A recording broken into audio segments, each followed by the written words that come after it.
सारी कोशिशें करके देख चुके आप, लेकिन हर बार आपको हार नहीं। और कोशिश करके देख लीजिए ना। लेकिन सच बात तो यह है कि केतकी को मुझसे कोई जुदा नहीं कर पाएगा। निकल यहां से, आके नीचे कर आके।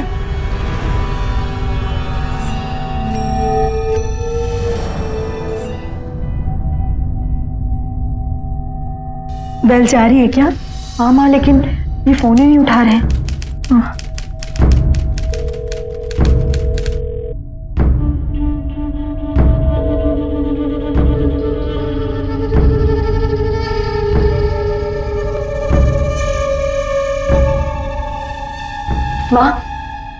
माँ मुझे बहुत चिंता हो रही है। चलिए ना, हम इनके ऑफिस तक जाके आते। हाँ चलो चलो।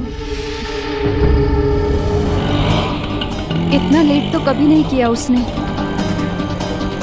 मुझे भी कुछ समझ में नहीं आ रहा बा, बहुत चिंता हो रही है। कितनी बार फोन ट्राई किया, फोन भी नहीं उठा रहे। वो भीड़ कैसी है? अरे भैया जरा आगे चल के रोकना। बा चलिए बा। हाँ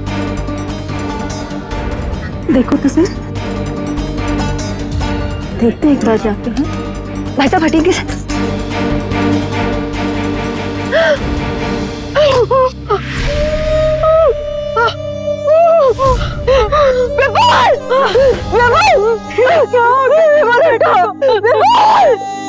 ये क्या हो गया? 10 जून 2003 अहमदाबाद में रहने वाले 24 वर्षीय विपुल गनात्रा की बेरहमी से हत्या कर दी गई। जी हाँ, विपुल डायमंड किंग कहे जाने वाले जेजी बारोत की बेटी केतकी का पति था।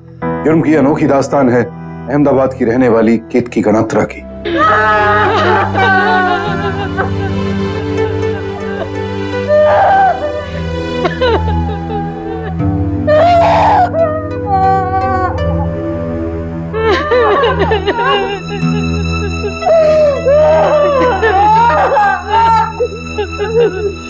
आप बता सकते हैं कि इतनी रात को वो कहाँ गए थे? कुछ बताया था आपको? वैसे तो शाम को ही आ गए थे। अब याद हो कि 9 बजे फिर से कहीं गए थे।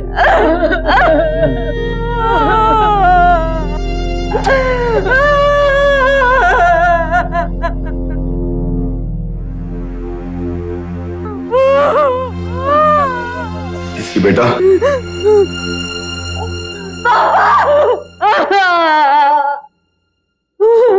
बस इंस्पेक्टर साहब, कुछ पता चला? अभी तक तो कुछ पता चला नहीं, क्योंकि मुझे जब बॉडी मिली तो उनकी मौत हो चुकी। और इतनी रात को वो अकेला रोड पे?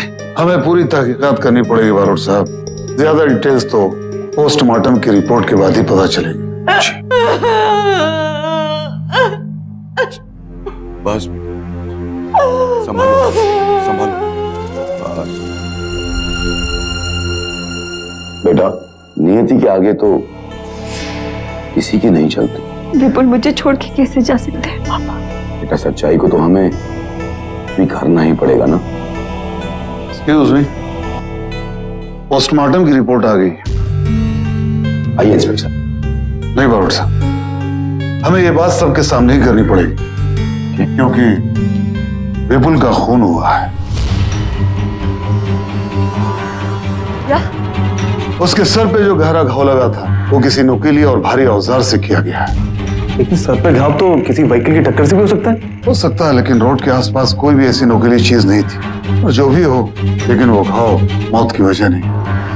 तो फिर किसी ने गला घोटकर उनका खून किया है।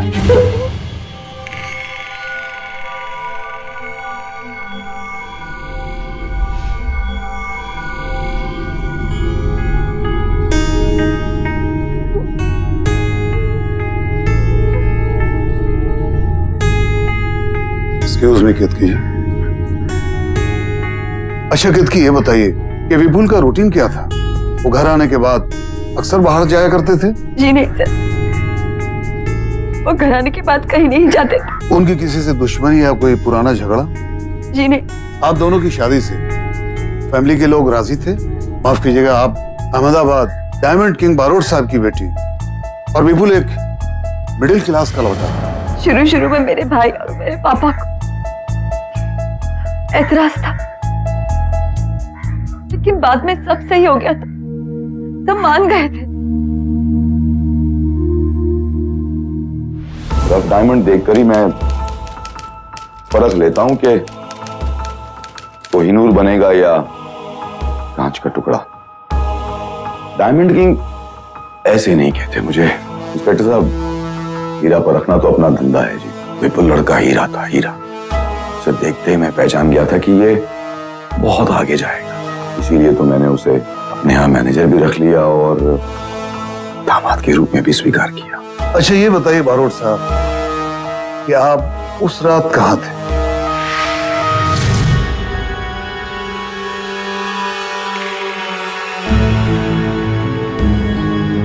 इंस्पेक्टर, आप जानते हैं ना आप किससे बात कर रहे हैं? माफ कीजिएगा बारोट साहब, ये एक मर्डर केस, इन्वेस्टिगेशन तो करनी ही पड़ेगी। Please cooperate. सॉरी जी, उस रात मैं अपने दोस्त हिमजी पटेल के बेटे की एंगेजमेंट पार्टी पे गया था। मेरे दोनों बेटे अर्जुन और संदीप भी मेरे साथ थे। उस रात पार्टी में आप कितने बजे से कितने बजे तक थे वहां? जी यही कोई 9 से 11 बजे तक। हाँ, 11 बजे मैं वहां से निकला। Okay, thank you so much.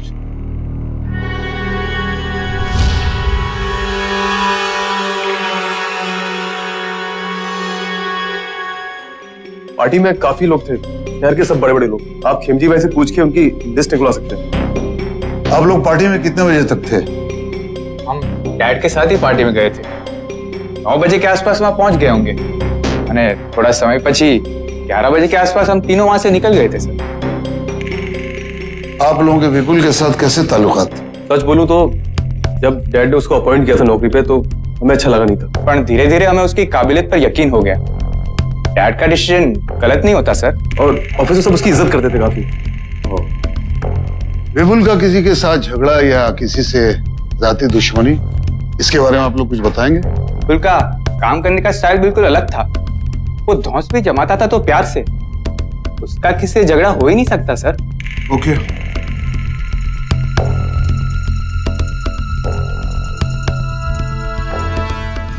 पूरा दिन इस गेट पे मैं ही रहता हूँ साहब। दूसरा 11 बजे आता है, तब से उसकी ड्यूटी शुरू होती है। अच्छा ये बताओ गार्ड के विपुल साहब उस रात को कितने बजे गए थे? करीब 6:30 बजे गए होंगे साहब। ऑफिस कितने बजे बंद होता है? तकरीबन 7:30 बजे पूर्ण आके बंद करके चला जाता है। उसके बाद कोई आया था? नहीं साहब, कोई नहीं आया था। फिर कभी जरूरत पड़ी तो तुमसे पूछताछ करेंगे। Okay sir. Okay, okay.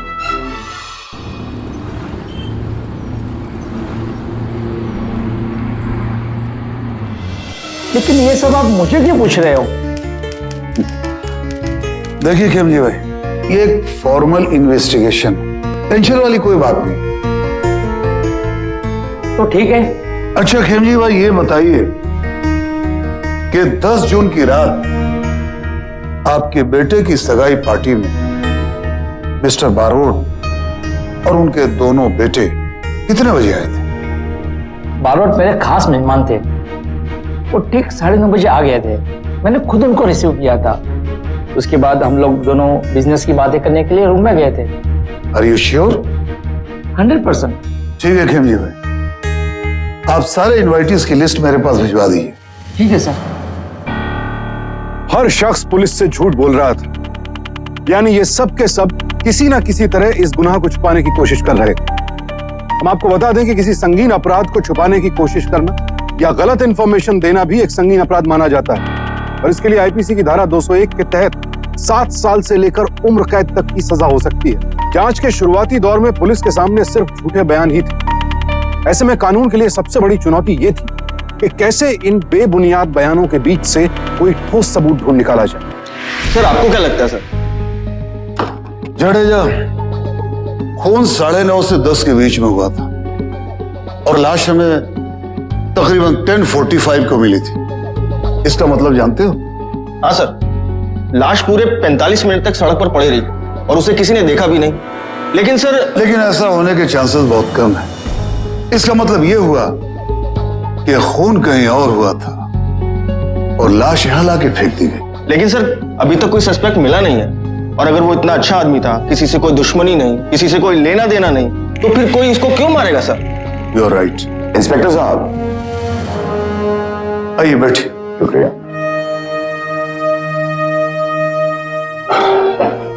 बताइए बारोट साहब, कैसे आना हुआ? इंस्पेक्टर साहब, मेरी जानकारी में एक बहुत ही अजीब सी चीज आई है। बताइए। दरअसल में एंटवर्प में हमारे क्लाइंट्स का एक 15 लाख का ऑर्डर था। डायमंड्स पॉलिश होके रेडी थे और विपुल ही उनका इंचार्ज था। तो वो डायमंड्स मिसिंग हैं। अब ये पेपर्स हैं, आप कब डिटेल्स इसमें पाएंगे?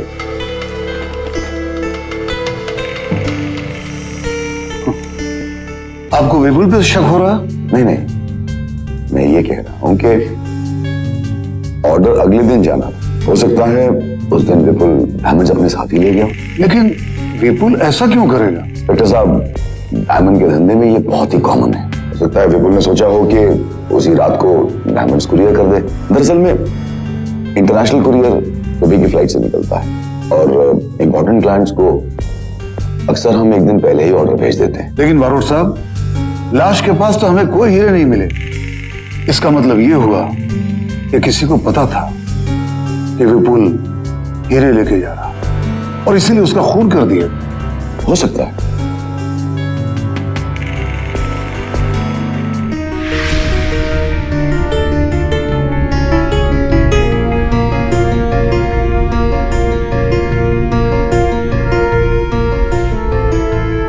अब पुलिस इस बात की तफ्तीश कर रही थी कि विपुल के पास हीरे होने की बात किस किस को पता थी, लेकिन यह तहकीकात गलत दिशा में थी, क्योंकि हकीकत तो यह थी कि खुद जेजी बारोट ने हीरे गायब किए थे और अब वही पुलिस को भी गुमराह कर रहा था। जेजी बारोट अब अपनी बेटी केतकी को अपने घर वापस लाना चाहता था ताकि वो विपुल को हमेशा के लिए भूल जाए, और सिर्फ इसी वजह से उसने ये खतरनाक साजिश रची थी।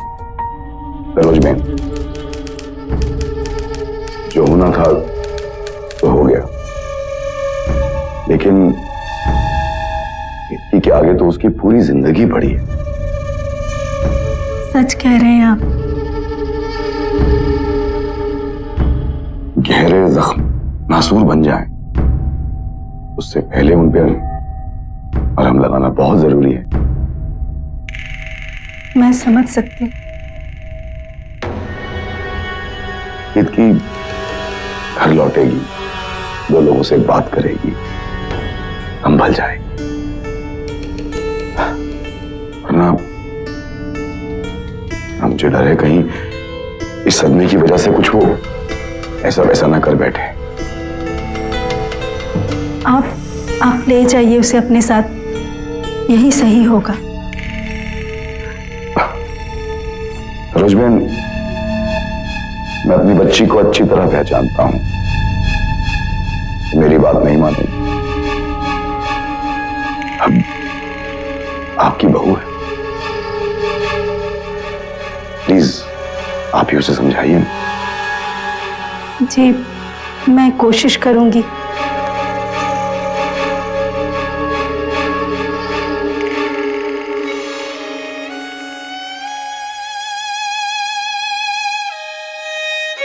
अब आपने कसम दे ही दी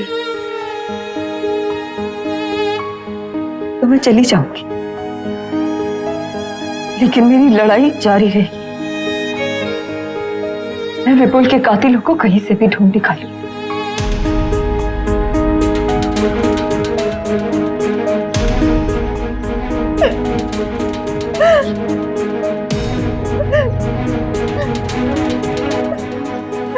नहीं हो रही।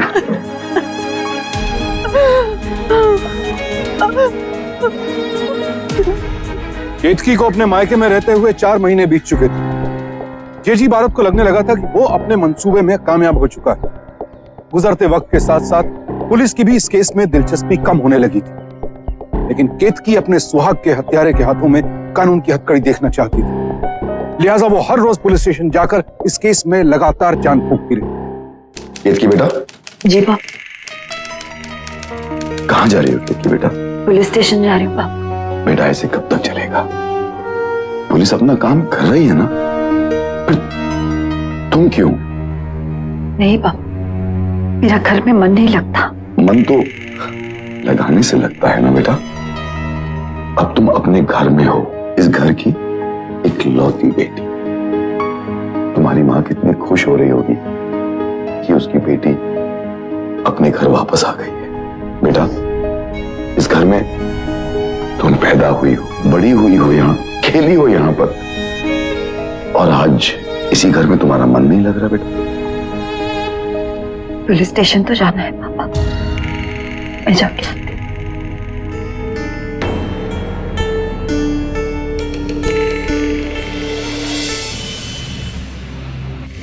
लेकिन 4 महीने हो गए और कातिल का अभी तक कोई पता नहीं चला।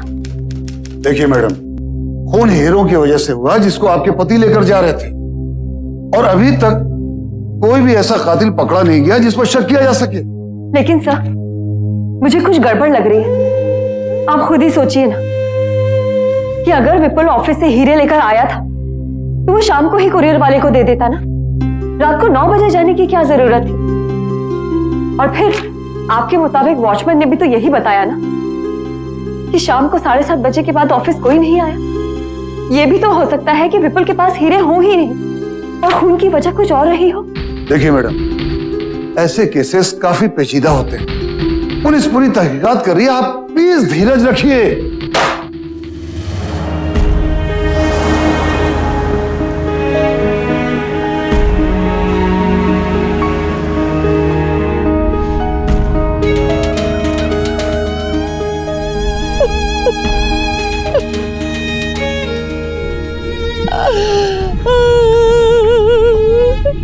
पति की मौत के बाद किसी भी स्त्री का टूट जाना बेहद स्वाभाविक है, और फिर केतकी की उम्र तो अभी मात्र 24 साल थी। लेकिन उसकी उम्र भले ही छोटी थी, हौसले बुलंद थे। केतकी जानती थी कि पुलिस अब इस केस में दिलचस्पी नहीं ले रही है, इसलिए उसने खुद लोगों से पूछताछ करनी शुरू कर दी।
हेलो व्यक्ति जी। जी बोल रही हूँ। हाँ जी, मैं आपके पति के बारे में आपको कुछ बताना चाहता हूँ। कौन बोल रहे हैं? क्या बताना चाहते हैं आप उनके बारे में? आज शाम को आप मुझे पुराने मंदिर के पीछे मिली, पर हाँ मेरी एक शर्त है। वो क्या? अगर आप चाहती हैं कि मैं आपके कुछ काम आ सकूं, तो आप किसी को मत बताइए कि आप मुझसे मिलने आ रही। मैं किसी को नहीं बताऊंगी।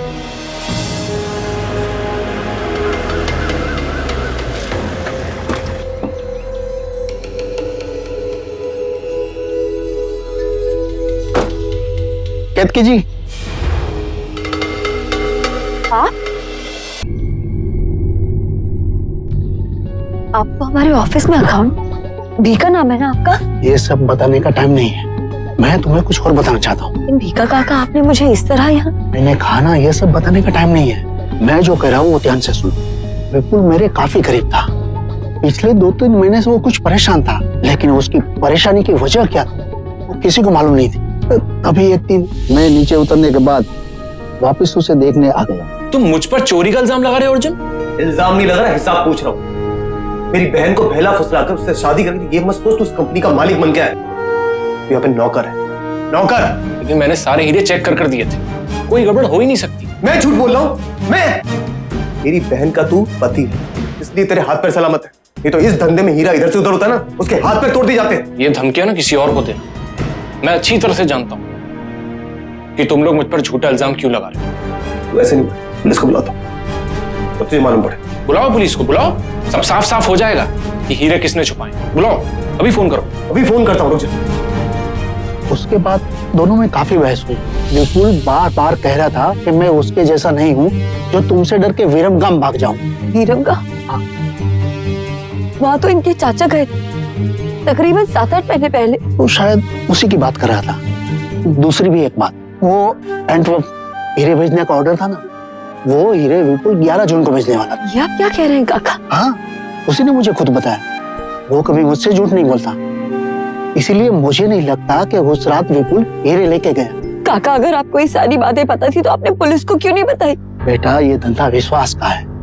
अगर मैं बारोट के खिलाफ कुछ बयान देता हूँ तो पूरे मार्केट में मुझे कोई काम नहीं देगा। तुमसे भी यही विनती है कि मेरा नाम किसी के सामने मत लेना। नहीं काका, आप बेफिक्र रहिए, आपका नाम मेरी जुबान पे कभी नहीं आएगा। आप जो कुछ भी मुझे बताया उसके लिए धन्यवाद। नमस्ते, खुश रहो।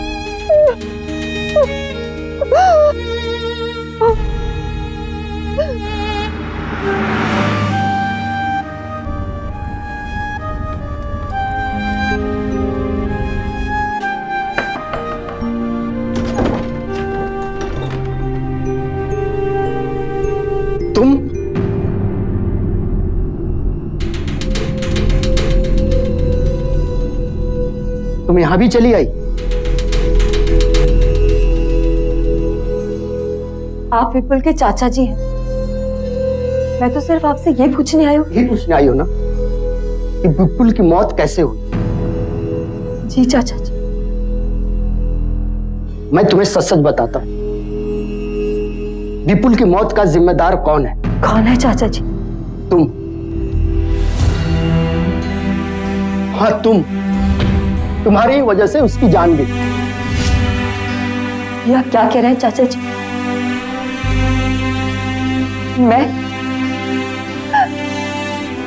और विपुल की मौत की जिम्मेदार? हाँ, अगर तुमसे शादी ना की होती तो वो जिंदा होता बेचारा। क्या मतलब आपका? क्यों बुलवाना चाहती हो मुझसे? फिर से अपने भाई के गुंडों से मुझे पिटवाना चाहती हो? फिर से मतलब? मेरा मुंह मत खुलवा।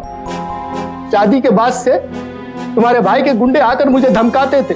विपुल को मैंने समझाया छोड़ दे तुम्हें, वो नहीं माना। अब ये क्या कह रहे हैं चाचा? मुझे कुछ समझ में नहीं आ रहा। आप चलिए अभी के अभी पुलिस के पास, ये सारी चीजें उन्हें बताने के लिए। विनती करता हूं तुमसे, मैंने पुलिस को अपना बयान दे दिया है। चली जाओ यहाँ से, भगवान के लिए, या फिर कभी दोबारा मत आना। चाचा जी सुनिए, मुझे आपकी मदद की जरूरत है चाचा जी। आखिरकार इतनी कोशिशों के बाद केतकी को इस केस में एक दिशा मिली। विपुल के चाचा के जरिए उसे कुछ ऐसी बातें पता चली जो विपुल ने उसे कभी बताई ही नहीं थी, लेकिन इन सब बातों ने केतकी को झकझोर कर रख दिया। केतकी,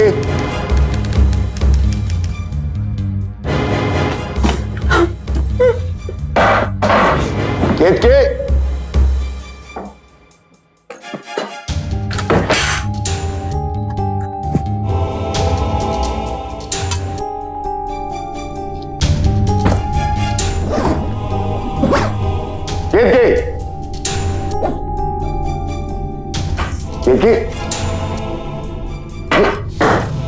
क्या कर रही हो? कहां जा रही हो? केतकी,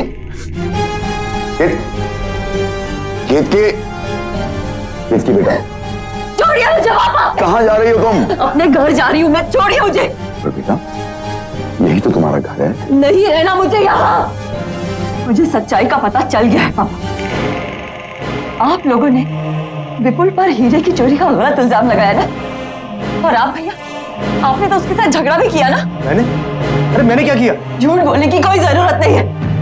केतकी बेटा, ये सब बिजनेस की छोटी मोटी बातें हैं जो तुम नहीं समझोगी अभी। बिजनेस की बातें पापा?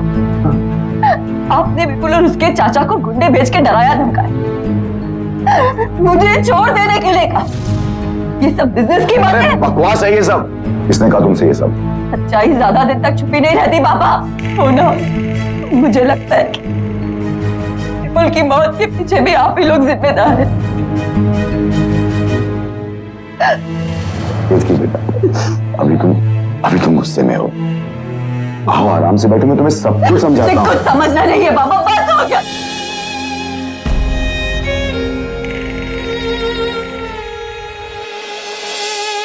प्रिया, उस दिन खेमजी अंकल के बेटे के एंगेजमेंट पार्टी में गई थी ना? हाँ, लेकिन हुआ क्या? मेरे भाई पार्टी में कब आए थे? तो ये सब क्यों पूछ रही है? I mean, पुलिस ने भी 1-2 बार फोन किया था। प्रिया, तू मेरी फ्रेंड है ना, तो प्लीज अभी ये सब मत पूछ। सिर्फ इतना बता कि मेरे भाई कब आए थे पार्टी में। वो तो वहाँ पहले से ही थे। Are you sure? हाँ, खेमजी अंकल के बेटे के साथ काफी मस्ती कर रहे थे। 9:30 बजे के पहले या उसके बाद? अरे नहीं बाबा, उससे पहले 9:45 पर रिंग सेरेमनी स्टार्ट हुई, उसके बाद खाना स्टार्ट हो गया था। सारी मस्ती उससे पहले ही हुई। और मेरे पापा, वो कब आए? वो कब आए ये तो मैं नहीं जानती, मैंने तो बस उनको खाने पर ही देखा था। तुझे अच्छे से याद? खेमजी अंकल के साथ अंदर होंगे तो मुझे मालूम नहीं। उस दिन और कौन कौन आया था पार्टी में?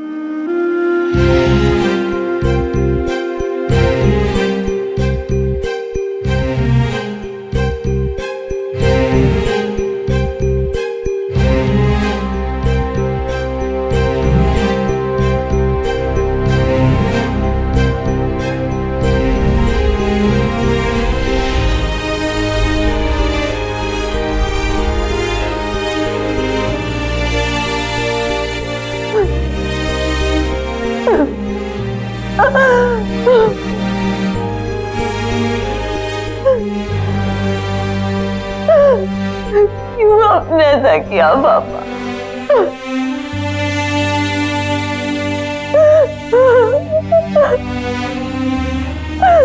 वो भी अपनी बेटी के साथ। क्यों पापा? क्यों?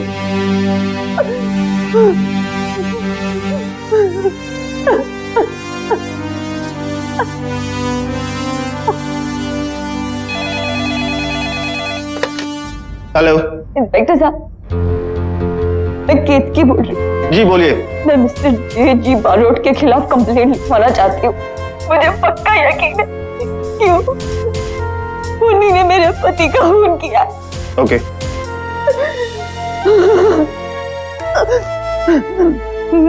सच्चाई कभी कभी इतनी कड़वी होती है कि उसे अपनाना बेहद मुश्किल हो जाता है। केतकी अब जान चुकी थी कि उसके पिता ने ही उसके पति की हत्या की।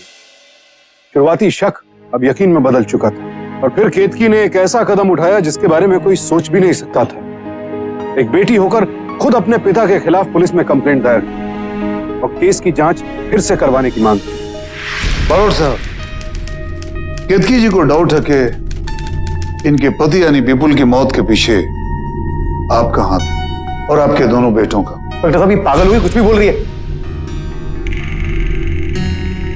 इंस्पेक्टर साहब, मैंने लाख कोशिश की, पर जिस बात का मुझे डर था वही हुआ। दरअसल में अपने पति के मौत के सदमे में मेरी बेटी पूरी तरह से पागल हो गई। इंस्पेक्टर साहब, उसे साइकियाट्रिक ट्रीटमेंट की जरूरत है। हाँ, है मुझे साइकियाट्रिक ट्रीटमेंट की जरूरत। पागल ही सही में इंस्पेक्टर साहब, लेकिन जो चीजें मैंने आपको बताई आप उन पर दोबारा तहकीकात तो शुरू कर ही सकते हैं। इंस्पेक्टर साहब, मैं आपसे सिर्फ ये कहूंगा कि आप अपना वक्त जाया कर रहे हैं, लेकिन मैं आपको रोकूंगा नहीं, क्योंकि आपकी ड्यूटी है। और आप चाहें तो फिर से इन्वेस्टिगेट कर सकते हैं। हम आपके साथ पूरी तरह से कोऑपरेट करेंगे।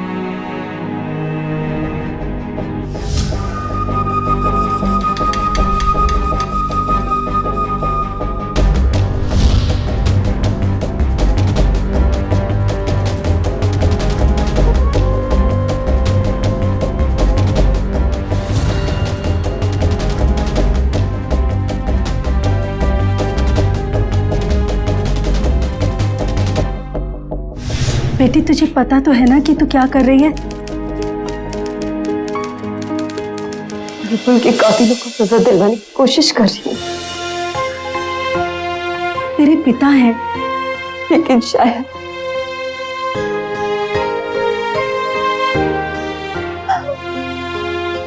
वही मेरे पति की कातिल भी।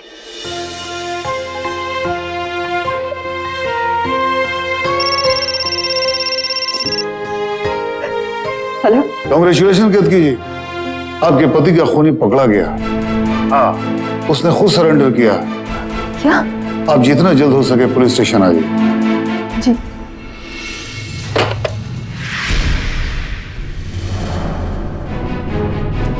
इंस्पेक्टर साहब, आइए केतकी जी, आइए। इसे पहचानती हैं आप? ये तो जोगी है, हमारे ऑफिस का वॉचमैन। केतकी जी, अभी अभी आके इसने सरेंडर किया। इसका कहना है कि हीरो के लालच में इसी ने विपुल का खून किया।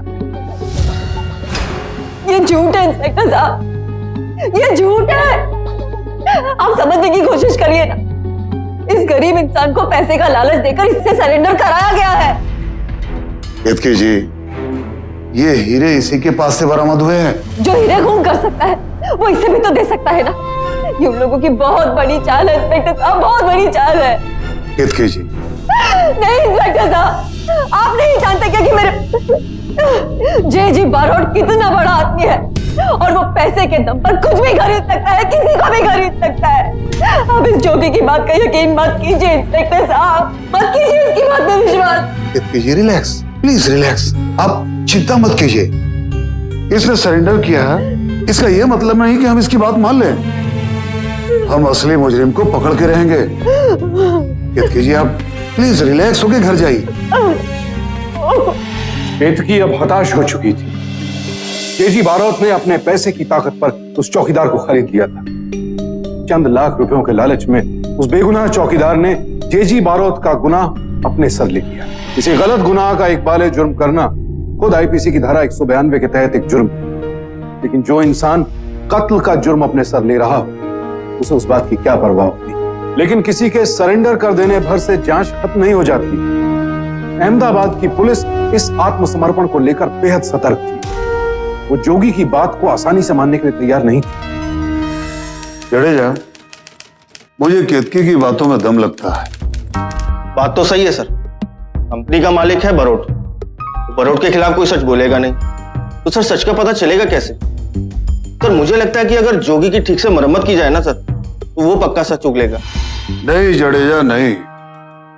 जो इंसान पैसों के लिए फांसी के फंदे से नहीं डरता, वो फिर इस डंडे से क्या डरेगा? अगर उसने सिर्फ पैसों के लिए सरेंडर किया है तो वो सच नहीं बताएगा। ये बात भी सही है सर। डंडे का इस्तेमाल उस इंसान पे किया जाता है जो इस डंडे से डरे। समझ गया सर। अरे चलिए खेलिए, चलिए, अब बहुत हो गया। बाकी की जिंदगी जेल में काटने का वक्त आ गया। अरे आप मतलब सूझे मत, रुकिए, मेरे वकील से बात करनी है। अरे जो भी बात करनी है वही करना। ले चलो।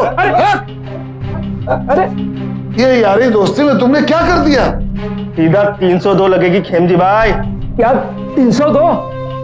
फांसी भी हो सकती है और बहुत कम होगा तो उम्र कैद तो पक्की है। आप क्या कह रहे हैं? फांसी? लेकिन क्यों? अरे तुमको किसी ने बताया नहीं कि तुम्हारे दोस्त मिस्टर बारोट विपुल मर्डर केस में पकड़े जा चुके हैं और उस केस में तुम भी शामिल हो? मैं उनके साथ नहीं सर, ये सब झूठ है। वो झूठ बोल रहा है। बारोट ने मुझे कहा था, इसलिए मैंने आपको सब गलत बताया। वो 9 बजे अपने बेटे के साथ पार्टी में नहीं आया था और ना ही मेरे साथ कमरे में था। वो 10:30 बजे आए थे। मैंने खुद उनको रिसीव किया था सर।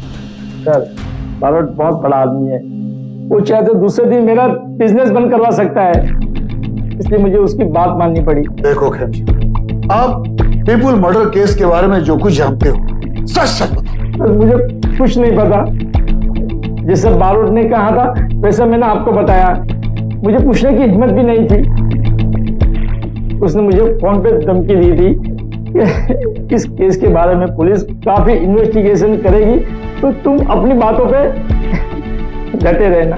जी भाई अभी भी तुम झूठ बोल रहे हो, झूठ बोल रहे हो। मुझे गलती हो गई सर, मुझे माफ कर। एक्सक्यूज मी बारोट साहब। जी गेम ओवर, बहुत खेल खेल लिया आपने, अब हमारे खेलने की बारी है। ये सब क्या हो रहा है इंस्पेक्टर? आपकी गिरफ्तारी हो रही। अब बकवास कर रहे हो इंस्पेक्टर, दिमाग ठीक है तुम्हारा? अर्जुन लगा फोन जल्दी से मिनिस्टर को। अरे फोन इधर दे अर्जुन।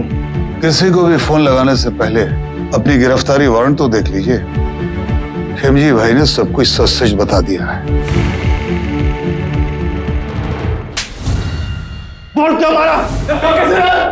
हाँ तो डायमंड किंग मिस्टर बारोट अपनी बेटी की शादी एक मिडिल क्लास के लड़के से होते हुए नहीं देख पाए। क्या परेशानी थी विपुल से? हाँ मिस्टर बारोट, अब तुम्हारा खेल खत्म हो चुका। सच सच बता दो, वरना हमें सच उगलवाना बहुत अच्छी तरह से आता है। अब इस उम्र में ज्यादा डंडे खाओगे तो बदहजमी हो जाएगी। क्या मारा उसको? सालो बोलोगा क्या? बुलवाऊं? सर कुछ नहीं किया। देखो मिस्टर बारोट, तुम्हारी बेटी भी यहां मौजूद है। अगर जरा भी तुम्हारे अंदर गैरत है तो सच बोल दो, वरना। हाँ नफरत करता था मैं उससे। जब से केतकी ने मुझे पहली बार उससे मिलवाया तब से नफरत करता था मैं उससे।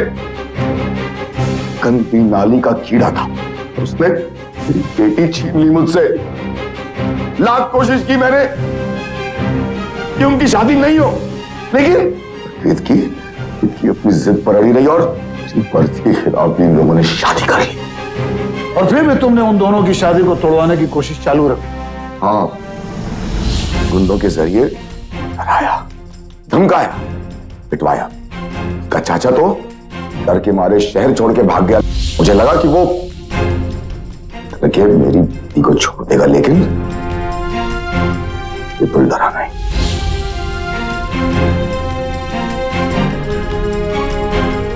मैंने ठान लिया था कि मैं उसकी जिंदगी बर्बाद करके रहूंगा, और इसीलिए बार बार उस पर मैंने चोरी के झूठे इल्जाम लगवाने शुरू कर दिए। तुम मुझ पर चोरी का इल्जाम लगा रहे हो अर्जुन?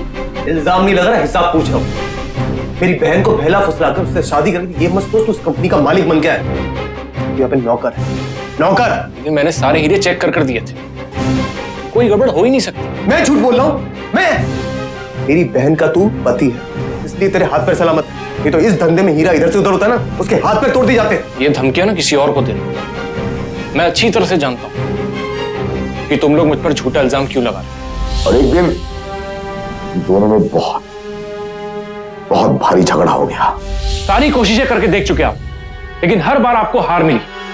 और कोशिश करके देख लीजिए ना। लेकिन सच बात तो यह है कि केतकी को मुझसे कोई जुदा नहीं कर पाएगा। निकल यहां से, अकेली शिकार।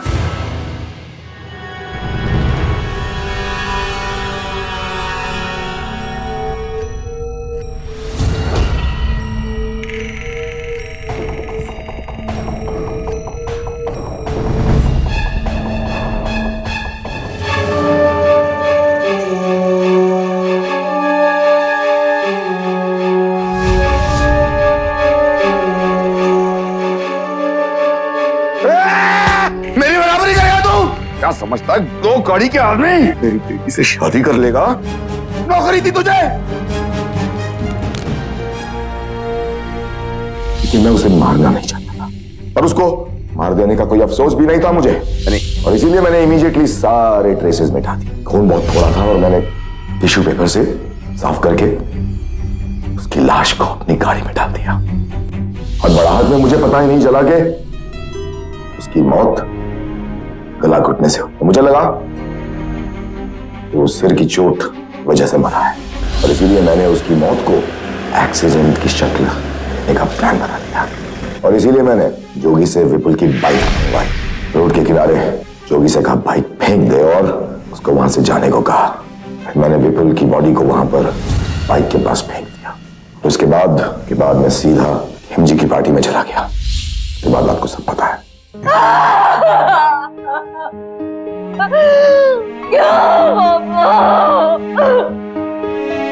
घिन आती है मुझे आप पे, घिन आती है मुझे आप पे। गिनती अपने आप पे कि मैं आपकी बेटी हूँ। वो आपके लिए बनाया था, लेकिन मैं तो आपकी अपनी बेटी थी ना। तो आपने मेरे साथ ऐसा क्यों किया? बेटी मैंने जो भी किया ना तुम्हारे नहीं, ऐसा कहना भी मत, ऐसा सोचना भी मत कि आपने जो किया वो मेरे लिए किया। आपने मेरे लिए कुछ नहीं किया, कुछ नहीं किया। आपने जो किया वो अपने पैसे के, अपनी अमीरी के घमंड में आके किया। लेकिन ऐसा किया क्यों बाबा?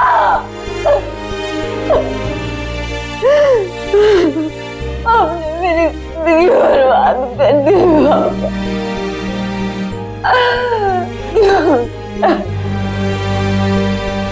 केतकी जी, हम पूरे पुलिस डिपार्टमेंट की तरफ से आपका शुक्रिया अदा करना चाहते हैं, क्योंकि आपकी वजह से विपुल के असली कातिल को हम पकड़ने में कामयाब हुए। Thank you so much. एक लड़के को एक लड़की से प्यार था। लड़की का बाप बेहद अमीर था, इसलिए उसे शादी से इनकार था। सुनने में यह किसी पुरानी फिल्म की घिसी पिटी कहानी लगती, लेकिन दौलत के घमंड में वहशीपन की हद तक जाने वाले जेजी बारोट जैसे दरिंदे आज भी हमारे समाज में मौजूद हैं। देखा जाए तो खुद जेजी बारोट ने ही अपनी बेटी की जिंदगी तबाह कर दी। विपुल एक अच्छा लड़का था, पढ़ा लिखा था, होनहार था, सिर्फ पैसे वाला नहीं था। लेकिन आज के तरक्की याफ्ता जमाने में हुनर के दम पर सफलता हासिल करने में कितना वक्त लगता है। केतकी उसके साथ खुश थी, लेकिन विपुल की हैसियत जेजी के बराबर नहीं थी। सिर्फ इस बात से जेजी बारोट को उससे नफरत थी, और इसी नफरत की आग में अंधे होकर उसने विपुल का खून तक कर डाला। ये केस सिर्फ केतकी की वजह से ही अंजाम तक पहुंचा, वरना पुलिस तो लगभग केस की फाइल बंद ही कर चुकी थी। लेकिन केतकी ने हार नहीं मानी, वो डटी रही और एक बेटी होते हुए भी खुद अपने पिता को सजा दिलवाई।